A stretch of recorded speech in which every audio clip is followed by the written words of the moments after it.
السلام علیکم۔ آخر کار تحریک انصاف کے بانی چیئرمین عمران خان کی بڑے کیس میں بریت ہو گئی ہے، یعنی کیس ہی ختم ہو گیا۔ اور یہ کیس ہے 2022 میں مئی کے مہینے میں جو لانگ مارچ کیا گیا اس کے حوالے سے توڑ پھوڑ کا کیس تھا، جو کہ عمران خان سمیت دیگر لیڈرشپ کے خلاف درج تھا۔ اب اس میں ہوا یہ ہے کہ سیشن جج کی عدالت سے عمران خان صاحب کو بری ہی کر دیا گیا ہے۔ اس میں بہت سی دلچسپ باتیں ہیں۔ ایک تو یہ کہ دفعہ 144 کہاں لگی ہوئی تھی جس کی خلاف ورزی کی گئی، اس کا پتہ چل رہا ہے کوئی ڈاکومنٹس نہیں پیش کیے گئے۔ پھر جو مدعی ہے وہ جناب پولیس والا ہے، SHO ہے غالباً، اور وہ کس طرح سے اس میں مدعی بن سکتا ہے۔ پھر 11 گواہان کا اس میں بتایا گیا تھا کہ اس میں 11 گواہان ہیں جو یہ ثابت کرتے ہیں، جو گواہی دیں گے کہ مئی 2022 میں جو لانگ مارچ کیا گیا تھا اس میں عمران خان صاحب نے توڑ پھوڑ کی تھی، یا ان کے کہنے پر توڑ پھوڑ کی گئی تھی، اور اس لیے ان کے خلاف یہ مقدمہ بنایا گیا۔ اب ویسے تو عمران خان کے خلاف 200 کے لگ بھگ مقدمات ہیں، لیکن کیا بڑا سوال یہ ہے کہ کیا اب اس کے بعد یہ کیسز ختم ہونے کا آغاز ہو گیا ہے؟ اس سے پہلے تو کیسز بنتے چلے جا رہے تھے۔ اب یہ پہلا بڑا کیس ہے شاید کہ جو ختم ہی ہو گیا ہے، جس میں عمران خان صاحب بری ہی ہو گئے ہیں۔ تو کیا اب جو باقی بڑے کیسز ہیں جن میں سزا ہو چکی ہے، خاص طور پہ ہم سائفر کیس دیکھ رہے ہیں، توشہ خانہ دیکھ رہے ہیں، عدت کا کیس دیکھ رہے ہیں، کیا اب ان کی بھی باری آنے والی ہے؟ اب اس میں تو 11 گواہان تھے اور کوئی ایک گواہ بھی پیش نہیں ہوا۔ یہ توڑ پھوڑ کے کیس میں آپ اندازہ لگائیے، کوئی ایک گواہ نہیں پیش ہوا، تو کیس ہی ختم ہو گیا۔ لیکن باقی کیسز جو ہیں وہ بڑی محنت سے بنائے گئے ہیں، لیکن بنائے تو محنت سے گئے ہیں، لیکن ان کے ساتھ مسئلہ یہ ہے کہ ان کی بھی کوئی بنیاد نہیں ہے۔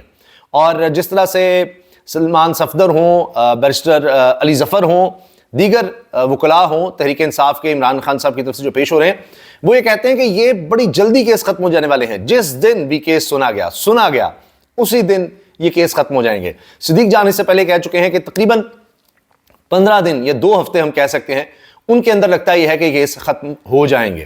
اور اب کم از کم ان میں سے 2 کیسز کی بات کی جاتی ہے، اور وہ سائفر کا اور توشہ خانہ کا کیس ہے۔ آگے ہو سکتا ہے زیادہ چلے، لیکن اس میں ریلیف، ضمانت پر رہائی یا سزا معطلی، یہ فوری طور پر ہونے کے بہت زیادہ امکانات ہیں، کیونکہ ان میں بہت بڑے بلنڈرز کیے گئے ہیں، بہت بڑے بلنڈرز جو بنیادی ٹرائل کے معاملات ہوتے ہیں انہیں کو فالو نہیں کیا گیا۔ باقی عدت والا معاملہ تو ویسے ہی لے بیٹھا ہے، جو کچھ ہوا وہ سب کے سامنے ہے، کہ کہا جاتا ہے کہ اس میں سزا سنانے کی وجہ سے بڑا سخت ریئیکشن آیا۔ باقی تو ہر کیس کا ریئیکشن آیا ہے۔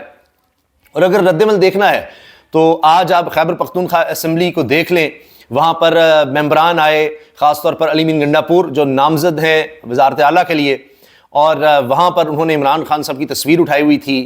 پھر جس طرح سے وہاں پر کارکن تھے، گیلری بھری ہوئی تھی، عمران خان زندہ باد کے نعرے لگ رہے تھے، عمران خان نعرے لگ رہے تھے، اور جس طرح وہاں پر لوگ آئے ہیں جتنے پرجوش تھے، سب نظر آ رہا تھا، ایک فیسٹیوٹی کا ماحول تھا آپ دیکھیں۔ اور یہ خیبر پختونخوا میں باقی آپ نے پنجاب اسمبلی کا دیکھا، جو جیتے ہیں وہ بھی شرمندہ ہیں، اور جو ہارے ہیں وہ ہار کر بھی یعنی مورل اتھارٹی دیکھیے ان کے پاس نظر آ رہی ہے، اخلاقی برتری ان کی نظر آ رہی ہے۔ وہ جس طرح بولتے ہیں، وہ فارم 45 کا نام لیتے ہیں، تو یہ جیتنے والے جن کو جتایا گیا ہے فارم 47 کے ذریعے، وہ منہ چھپاتے پھرتے ہیں۔ اس پر آج فواد چودھری نے بھی بات کی ہے، وہ بھی زیر اعتاب ہیں۔ انہوں نے بھی کہا کہ بھئی یہ جعلی حکومت ہے، فارم 47 جعلی کے ذریعے بنائی گئی ہے۔ اب ایک اور فارم 47 کے ذریعے سیٹ کی کوشش کی گئی مانسہرہ سے میاں نواز شریف صاحب کو دلانے کے لیے، اس میں جو ان کی درخواست ہے وہ خارج ہو گئی ہے۔ ان کو بھی کہا گیا کہ آپ ٹریبونل میں جائیں، جس طرح تحریک انصاف کے لوگوں کو بھیجا گیا ہے۔ اب نواز شریف صاحب کو ایک سیٹ تو دلوا دی گئی، اب یہاں سے نواز شریف صاحب یہاں سے بھی بری طرح ہارے تھے، ڈاکٹر یاسمین راشد صاحب سے بھی بری طرح ہارے تھے، لیکن ان کو ایک اتنی زبردستی دلوا دی گئی ہے۔ اب یہاں زبردستی دلوا کر فائدہ نظر نہیں آ رہا تھا، کہ پہلی بہت زیادہ بے عزتی ہو رہی ہے، کتنے ووٹس ریجیکٹ کرنے پڑ رہے ہیں۔ پھر نون لیگ کو بھی کہا گیا کہ 10 سیٹیں ہم آپ کو اور دلوا دیتے ہیں ری کاؤنٹنگ میں۔ یہ بھی پاکستان کی تاریخ میں سب کچھ عجیب و غریب طریقے سے ہو رہا ہوگا، وہ بھی ہو رہا ہے۔ پھر ابھی آپ نے دیکھا کہ یہ الیکشن کمیشن سے خبر آئی کہ وہ تو سنی اتحاد کونسل نے لکھ دے دیا ہوا ہے کہ ہمیں مخصوص نشستیں ہی نہیں چاہیے، ہم نے تو الیکشن میں حصہ نہیں لیا۔ وہ پھر چیز کلیئر ہوتی ہے، لیٹر سامنے آتا ہے کہ وہ تھا کہ کوٹے کے حوالے سے، کہ ہر جماعت نے جس نے الیکشن لڑنا ہے اس نے 5% جو کوٹا یعنی 5% اس نے جو ٹکٹس ہیں وہ خواتین کو جاری کر رہے ہیں۔ وہ لیٹر اس حوالے سے تھا کہ جب پوچھا گیا آپ نے کیا خواتین کو دی ٹکٹس 5%، تو اس میں انہوں نے کہا کہ ہم نے اس طرح الیکشن ہی نہیں لڑا۔ اب بات یہ ہے کہ یہ تو مخصوص نشستوں کے لیے بات ہو رہی ہے، مخصوص نشستیں الگ ہیں، یہ جنرل سیٹس پر خواتین کے ٹکٹس کا معاملہ تھا، تو ایک الگ وہ جناب ٹیکنیکل بحث ہے، کیونکہ آئین یہ کہتا ہے کہ آپ کو ملنی چاہیے سیٹ جماعت کو۔ جب آزاد امیدواروں نے ایک جماعت میں شمولیت اختیار کر لی ہے تو ہمیشہ یہ ہوا ہے، لیکن آپ جانتے ہیں کہ باقی تو کہانی اور ہے، ساری جماعتیں پہنچی ہوئی ہیں۔ بڑے بڑے وکیل پہنچے ہوئے ہیں اور ساری جماعتوں کے, چاہے ایم کیو ایم ہے, ان کے جناب فروغ نسیم صاحب ہیں, نون لیگ کی طرف سے اعظم نذیر تارڑ ہیں, پیپلز پارٹی کی طرف سے فاروق ایچ نائک ہیں, اور غالباً جے یو اے کی طرف سے بھی ہیں, کامران مرتضیٰ صاحب ہیں, میں نے پڑھا ہے نام, لیکن جے یو اے کی طرف سے ہی ہوں گے, ان کے ہی وکیل ہیں. تو یہ سب کچھ ہو رہا ہے. اچھا, کچھ اور کیسز بھی بڑے دلچسپ سامنے آئے ہیں اور ان کا بھی میں حوالہ دوں گا, لیکن اس وقت جو سب سے بڑی چیز وائرل ہو چکی ہے وہ ہے گورنر سندھ کامران ٹیسوری کی آڈیو. مصطفیٰ کمال کے بعد کامران ٹیسوری کی آڈیو وائرل ہو گئی ہے, اور اس میں تو اس سے بھی بڑا دھماکہ ہے, جس میں کہہ رہے ہیں کہ جی ہمیں کہا گیا آپ کا 100% مینڈیٹ جعلی ہے, تو ہم نے بھی بتایا کہ جی ہاں وہ جماعت بھی اس کا 200% جعلی ہے, یعنی نون لیگ کی طرف ان کا اشارہ تھا, ہو سکتا پیپلز پارٹی کی طرف بھی ہو. انہوں نے یہ ڈینائی نہیں کیا کہ ہمارا 100% جعلی ہے. اس آڈیو میں وہ کہہ رہے ہیں جی ہمیں کہا گیا 100% جعلی ہے, تو جواب دیا آپ کا تو 200% جعلی ہے, یا دوسری جماعتوں کا 200% جعلی ہے. سب ایک دوسرے کو ننگا کر رہے ہیں, سب کو ایک دوسرے کا پتا ہے کہ جی آپ بھی جعلی ہیں, ہم بھی جعلی ہیں. اچھا, کامران ٹیسوری یہیں تک نہیں رکے, انہوں نے کہا کہ جی جب ہم نے پی ڈی ایم کا ساتھ دیا, ہم تو بڑے ٹھیک طریقے سے چل رہے تھے تحریک انصاف کے ساتھ, ہم جب آپ کے ساتھ آئے تو ہمارے ساتھ بہت برا ہوا, لوگ ہم سے ناراض ہو گئے, ہمارا ووٹر چلا گیا, اور پہلے تو پھر بھی کچھ سیٹیں ہمیں مل گئی تھیں, اس دفعہ تو ہمیں کوئی سیٹ نہیں ملی. یہ وہ اپنی رابطہ کمیٹی میں بیٹھ کر بتا رہے ہیں کہ اب ہمیں کوئی بھی سیٹ نہیں ملی, اور اب ان کا ساتھ دینے کے بعد, یعنی پی ڈی ایم 2 جب چلائیں گے, پیپلز پارٹی نون لیگ کا پھر ساتھ دیں گے, تو اب یہ کہانی بھی اور زیادہ ہمارے لیے پتلی ہو جائے گی, اور یہ ہمیں کوئی ایک سیٹ دے رہے ہیں, ایک وزارت دے رہے ہیں, اور گورنرشپ بھی نہیں دے رہے, تو پھر ہمارے پاس رہے گا کیا؟ ہم تو اتنے نقصان میں ہوں گے, ملے گا بھی کچھ نہیں, اور آگے درگت بنی ہے اور اب تو اور زیادہ درگت بنے گی. یہ حال ہے جناب. یہ باتیں اس وقت آپ سوچئے کہ ہو رہی ہیں, یہ ان کی صورتحال ہے.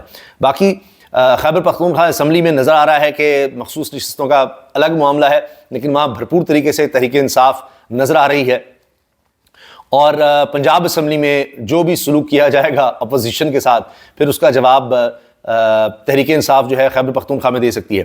تو یہ معاملہ بڑا مشکل ہوتا جا رہا ہے. اب جس طرح سے سرکس ایک لگا دیا ہے نا, ایک شروع تو کر دیا ہے سرکس, ایک مذاق کہیں اور ایک ڈرامہ, جو بھی آپ کہیں, فراڈ, اب یہ سنبھالا نہیں جا رہا. یہ کامران ٹیسوری کی آڈیو سے بھی یہ نظر آ رہا ہے کہ کس طرح سے ان چیزوں کو سنبھالیں گے. موڈیز انٹرنیشنل, اب دنیا کی 3 بڑی ریٹنگ ایجنسیز ہیں, اسٹینڈرڈ پورز, موڈیز, فچ. اب فچ اور موڈیز کی رپورٹ آ گئی. موڈیز کہہ رہا ہے, پہلے فچ نے بھی کہا کہ جی جس طرح کے الیکشنز ہوئے ہیں اس پر, اور تحریک انصاف جیسی بڑی جماعت کو دیوار سے لگانا, سائڈ لائن کرنا, اس کے بڑے نقصانات ہوں گے. اور اب موڈیز نے کہا ہے کہ جی کنٹروورشل الیکشنز, ٹھیک ہے جی, دھاندلی زدہ الیکشن, اور اس کے بعد ایک مخلوط کمزور حکومت, اس کے لیے ملک چلانا بہت مشکل ہوگا, اس کے لیے معاشی فیصلے لینا بہت ہی زیادہ مشکل ہو جائے گا. اچھا, اس کے علاوہ جناب ایک اور چیز کہ جو ایک کیس دائر کیا گیا تھا, آپ کو پتا ہے, کوئی گھڑی کا جس نے کہا جی میں خریدار ہوں, عمران خان صاحب نے گھڑی مجھے بیچی ہے مبینہ طور پر, وہ شخص سامنے آیا تھا, اس نے کچھ مقدمات کیے تھے, اور وہ مقدمات بھی خارج ہو گئے ہیں. اور یہ بھی ایک بہت اہم ڈیولپمنٹ ہے, اس لیے کہ یہ کہا گیا کہ جی وہ گھڑی اس فلاں کو بیچی, وہ شخص ہی یعنی جھوٹا نظر آ رہا ہے کہ اس نے تو کیس ہی جو ہے وہ صحیح فائل نہیں کیا. تو اب یہ بھی ایک کیس ہے جو فارغ ہوا ہے. تو عمران خان صاحب کے اب آگے دیکھنا یہ ہے کہ جو کیسز ہیں ان کا کیا بنتا ہے, کیونکہ اب جتنے کیسز کے بارے میں بتایا گیا ہے وہ میں نے اس طرح عرض کیا کہ ان کے عمران خان صاحب کے وکلاء کہہ رہے ہیں کہ ایک سے بڑھ کر ایک جھوٹ اور فراڈ پر مبنی کیس ہے, اور وہ جلدی فارغ ہو جائیں گے. لیکن یہ ایک ہم کہہ سکتے ہیں ایک بڑے کیس میں پہلی بریت تو عمران خان صاحب کو آخرکار ملی گئی ہے. اور میاں نواز شریف کا میں نے مانساجہ کا ذکر کر دیا, اور وہ شخص جس نے کہا جی میں نے عمران خان سے گھڑی خریدی ہے, اس نے کچھ مقدمات دائر کیے ہوئے تھے اپنی سابق اہلیہ پر اور شہزاد اکبر پر اور دیگر پر, وہ مقدمات بھی خارج ہو گئے ہیں. تو دیکھتے ہیں کہ اب اس میں آگے کیا ہوتا ہے, لیٹسٹ ڈیولپمنٹس کیا ہیں. انشاءاللہ اس والے سے بھی آپ کو اپڈیٹ رکھیں گے. اجازت دیجیے, اللہ حافظ.